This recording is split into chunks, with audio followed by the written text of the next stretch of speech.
Kali ini saya benar-benar kecewa sama Kang Deddy Mulyadi. Udah bagus-bagus, fokus kerja nyata, malah ngurusin protesnya DPR, ngurusin protesnya KPAI. Anggap saja itu anjing menggonggong. Udah fokus bekerja. Ini kamu punya saya, kamu main bawa aja. Kamu bawa lagi gini. Pak Deddy, Bapak itu jangan sombong. Bapak itu cuma gubernur aja, Pak. Makanya jangan sombong-sombong, Pak. Tirulah pejabat lain, Pak. Kalau mau sepedaan itu, Pak, dikawal dong, pakai patwal. Di belakang itu banyak yang ngikutin. Bapak ini kelasnya gubernur kok. Sepedaan pagi-pagi itu sendiri sih, Pak. Tiru pejabat yang lain, Pak, dikawal, Pak. Kalau Bapak sendiri itu takutnya nanti dikira orang sombong, Pak. Sombong itu gubernur kok jalan sendiri. Gitu, Pak. Dan satu lagi, Pak, kalau Bapak itu ngonten itu ya panggil lah, Pak, kameramen yang banyak, Pak. Jangan megang sendiri, Pak. Sombong itu, Pak. Pejabat lain itu aja direkamin, Pak. Nggak ada yang megang sendiri, Pak. Bapak megang sendiri, Pak. Nggak sederhana itu, Pak. Pejabat-pejabat yang lain itu, Pak, yang baru sederhana, Pak. Kalau Bapak itu sombong. Sombong, Pak. Jangan, Pak. Nih, gua berantem sama bini gua cuman gara-gara gubernur Jawa Barat. Iya, cuman gara-gara Kang Deddy Mulyadi. Jadi awal ceritanya gini, bini gue ini ngeliat TikTok. Cuman kalau bini gue ngeliat TikTok itu nggak pernah diteliti, cuman dilihat doang, cuman ditonton doang, tapi nggak pernah diteliti sama dia. Kata bini gue nih, gubernur yang paling bagus itu namanya Denny Mulyana. Gue bilang bukan. Gubernur yang paling bagus saat ini, gue bilang ke bini gue, itu Deddy Mulyadi. Gue bilang itu kan bukan Denny Mulyana. Enggak, kata dia kan, tetap Denny Mulyana katanya. Tuh gue sampai berantem tuh sama bini gue malam-malam. Ya kan? Nah, dia ini ngeliat TikToknya Deddy Mulyadi yang lagi beli gorengan nenek-nenek atau ibu-ibu nih ditawar harga Rp5.000. Nah, disitulah bini gue mulai kepincut dengan Deddy Mulyadi. Cuman bini gue ini nggak tahu namanya Deddy Mulyadi, dia taunya Denny Mulyana. Jadi selama dia nonton nih, nonton TikTok atau YouTube-nya Deddy Mulyadi, itu dibilangnya Denny Mulyana. Lah gue sampai berantem sama bini gue. Berantem ini. Jadi kalau menurut persepsi gue nih, yang paling bagus ya Deddy Mulyadi. Kalau kata bini gue bukan. Akhirnya gue bilang sama bini gue nih, ya kan? Coba gue mau lihat, katanya, lo emang lihat yang mana sih? Gue bilang kayak gitu kan. Dikasih lihat lah, itu channelnya Deddy Mulyadi, ya kan? Gua keplak aja kepala bini gua. Lah ini mah bukan Denny Mulyana, tapi Deddy Mulyadi, gubernur Jawa Barat. Ya iya itu kalau kata dia, ya kan ya. Gua bilang, makanya lu dilihat dulu nih, lu baca nih yang gede nih kan ya. Bukan Denny Mulyana, tapi Deddy Mulyadi kan. Kata bini gue, oh iya ya, gue nggak ngeliat, kata dia bilang kayak gitu. Makanya lu kalau lihat apa-apa, gue bilang gitu, dibaca dulu, dilihat dulu, jangan lu main komentar aja, gue bilang gitu kan.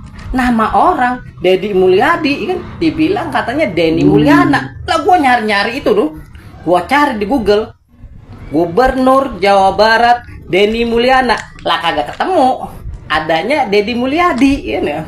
Wah keplak aja pada bini gua, ya kan? Berantem malam-malam cuma gara-gara itu doang tuh.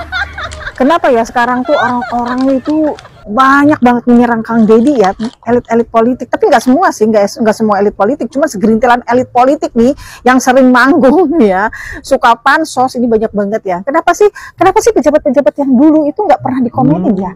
Gue juga bingung ya, aku juga bingung kenapa ya? Kenapa kok Kang Deddy gitu ya? Semuanya Kang Deddy gitu. Sekarang itu lagi fokus ke Kang Deddy. Kang Deddy itu lagi kerja nyata, tapi dikomenin terus setiap hari ya. Tapi komennya tuh nggak ada solusinya gitu. Nggak bermutu, nggak ada solusinya gitu ya. Kalau Kang Deddy itu kan kerjanya nyata. Hari ini ada masalah A, langsung dikerjakan hari itu. Besok ada masalah B, ya dikerjakan juga hari itu. Ada solusinya ya. Mending kalau pejabat-pejabat ini komen ada solusinya, tapi nggak ada solusinya. Cuman ngomong doang. Gimana ini ya? Heran aku ya. Jadi sekarang ada pejabat yang benar ya, yang benar-benar pro rakyat ya, apalagi bagi-bagi duit ya. Dan duit juga duit sendiri. Kang Deddy itu duit sendiri. Kang Deddy itu YouTuber ya. YouTuber itu duitnya banyak ya. Jadi jangan cari bikin duitnya dari mana, ya Allah, semuanya tuh duit untuk rakyat kalau Kang Deddy mah ya. Orang negara ngasih duit ke Kang Deddy itu ya emang untuk rakyat, untuk bikin jalan, untuk bikin sekolah ya termasuk mungkin ngurusin anak-anak ini gitu ya, anak-anak yang istimewa yang emang butuh perhatian ya. Kesananya juga akan memberantas orang-orang yang misalnya sudah tidak sekolah ya, tidak kerja tapi bikin ulah di luar sana. Nah itu juga akan dimasukkan ke barak militer karena supaya dididik misalnya menjadi supaya menjadi tenaga ahli di pertukangan, di perkebunan, pertanian. Nah pokoknya keren banget lah Kang Deddy ya, programnya, kebijakannya itu keren ya. Jadi benar-benar mereka itu dimanusiakan ya, sampai urusan sungai yang tinggal di bantaran sungai gitu. Hari itu punya ada masalah, hari itu selesai semuanya, ada solusinya ya. Jadi aku juga bingung kenapa ya pejabat-pejabat yang dulu tuh istilahnya banyak kan pejabat, kenapa cuma Kang Deddy yang dikomen? Karena kerja nyata ya, benar-benar kerja untuk rakyat ya. Gitu, jadi panas, gerah. Nggak semua pejabat ya, banyak juga pejabat yang bagus ya di Indonesia ini banyak ya. Tapi ini yang julid-julid ini yang pansos mulu, bulak-balik FYP di tempatku tuh. Aduh, ampun. Selamat sore teman-teman ya. Selamat sore, Pak. Ini begini, setiap kami melihat postingan-postingan itu dari teman-teman konten kreator ya. Jadi intinya ini sudah mulai ada lagi yang mulai bacot ya. Terutama itu siapa itu anggota DPR RI, itu, Bapak Fahri Hamzah itu juga sudah mulai bacot. Yang arahnya ke Pak Deddy Mulyadi ya. Dan ini ada juga yang mengatakan bahwa Pak Deddy ini banci. Ini hati-hati loh ya, hati-hati. Cuma saya mengingatkan untuk teman-teman atau masyarakat luas ya, intinya kita yang menilai saja ya, kita yang menilai aja ya, kita tidak usah mendengarkan bacot orang yang di sana itu, tidak penting ya, tidak penting itu, pokoknya tidak penting lah ya, tidak penting. Jadi yang intinya kita siapa pemimpin kita yang bagus ya itu kita dukung, yang sudah terbukti kerjanya kita dukung ya, kita dukung. Jadi tidak usah mendengarkan bacot-bacot yang tidak penting. Itu hanya orang-orang sirik, ya, orang-orang yang iri, dengki. Ya udah itu aja, karena orang-orang itu orang-orang nanti kalau ada pemimpin seperti Kang Deddy misalnya, Kang Deddy bisa jadi presiden ya, orang-orang itu aman wes, begitu aman. Maksudnya aman gimana? Mau diamankan oleh Kang Deddy ya, jelas-jelas ini karena anggota DPR itu aslinya yang sebenarnya itu yang mengeruk uang rakyat. Karena apa? Semua pakai anggaran, rapat anggaran, makan anggaran, operasional anggaran, kunjungan anggaran, studi banding anggaran, semua itu pakai anggaran ya. Biarlah mereka memperkaya diri. Kapan kerjanya DPR untuk rakyat? Kapan ya? Katanya mewakili rakyat, tapi kapan kerjanya untuk rakyat? Kapan berpihak pada rakyat? Itu loh ya. Ini ya serius ya, setengah guyon gitu loh, setengah bercanda ya. Tapi ya serius, hati-hati. Pokoknya intinya hati-hati, yang bacot-bacot sama Kang Deddy hati-hati.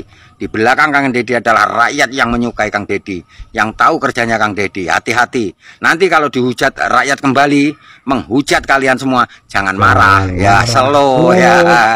Itu. Oke, untuk masyarakat khususnya Jawa Barat ya, tidak usah mendengarkan. Yang penting kalian sudah merasakan kerjanya Kang Deddy Mulyadi ya.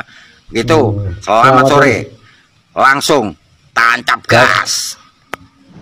Mana ya, orang sekarang tuh emang lagi pada mabok Kang Deddy Mulyadi, tau gak lu? Jadi kalau kita senggol sedikit aja kayak yang udah terlalu mengkultuskan gitu loh, kayak nggak boleh dikritik sama sekali. Video gua tuh banyak yang komentar negatif itu loh. Ya padahal gue coba menyuarakan aspirasi sebagai gue itu ya pedagang, memang pedagang kaki lima. Gue itu jualan gerobakan di pinggir jalan gitu kan, terus kita ditertipin tanpa ada solusi. Ya itu gue cuma minta solusinya aja apa. Kalau lu yang nggak jualan, lu nggak paham bos kondisinya. Apalagi lu yang memang kerja di kantoran, ya lu yang memang duitnya dapat dari gaji, duitnya banyak, atau pengusaha-pengusaha kayak yang pakai ruko, yang nggak bakal relate lah. Lu bayangin deh, ada orang itu, ya kan, anaknya 3, udah punya istri, anaknya 3, jualan gerobakan mangkal, dia dorong itu dorong gerobak jauh banget loh, sambil bawa anaknya 3 orang. Harapan dia tuh cuma dari pangkalannya dia itu, terus tiba-tiba ditertipin nggak boleh jualan lagi di situ tanpa ada alternatif lokasi lain. Itu gimana coba makan anaknya? Gimana bayar kontrakannya? Mikir nggak lo?